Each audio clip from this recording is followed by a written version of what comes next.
First thing to remember about yarn labels is that they're not all created equally, especially in regards to crochet. More commercial yarn companies now put crochet information on their labels, but lots of independent yarn companies are still reluctant to add this information.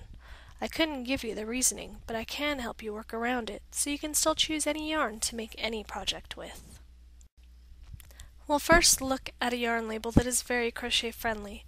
This label has everything we need to know to choose this yarn for our project. It gives us the content of the yarn, it gives you the weight in ounces and grams, and length in yards and meters. Below the basic info it tells you it's a medium weight yarn, which is rated as a 4 on a scale of 1 to 6 in yarn weight. I'll stop here before explaining the knit and crochet related information to explain how you can use the basic info to substitute yarn for different projects.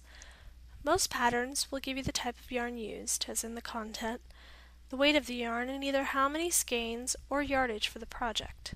By choosing a yarn of the same type, weight, and yardage, you can assume that it will work for your intended project. Just make sure that if you don't know how much yardage you need, and the pattern only tells you how many skeins to buy, that you look up the yardage information for the original yarn and buy the same amount of yardage in your substitute yarn. This is extremely important because just buying the same amount of skeins might give you too much yarn or too little, since all yarn companies package their yarn in different amounts, even if they're the same weight. Next, we look at the crochet and knit information. Most labels will always have the size knitting needles that will work best for this type of yarn. If we are lucky, it will also have the size crochet hook. As you can see on this label, it gives us the hook size J10 or 6 millimeters. This label even goes so far as to give us swatch information. It tells us that a 4x4 swatch should be 12 inches wide by 15 rows high. For more information on what a swatch is and why it's important, see my swatches video.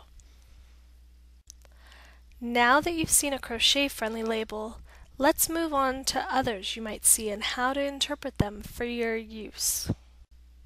This next label is one step down from the last label. It has all of the previous information, but doesn't give us swatch information.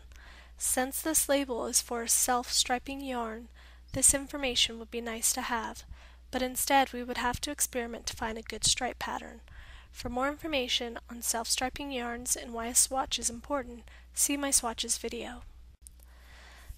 This next example has all the knit information but no crochet hook suggestions.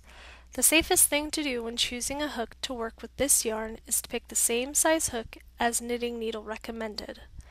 All knitting needles are listed by a number size. This label tells us we need size 11 needles. As a simple stitch gauge or a quick internet search will tell us, size 11 needles are 8 mm in size. This means we will choose a size 8 mm hook, which happens to be a US size L hook. It takes a little extra work to find the correct hook size, but it is doable. If you're in the yarn store and need to know this conversion, just find the swatch gauges and use it to make your conversion. And if you haven't purchased one yet, keep the gauge in your basket and buy it.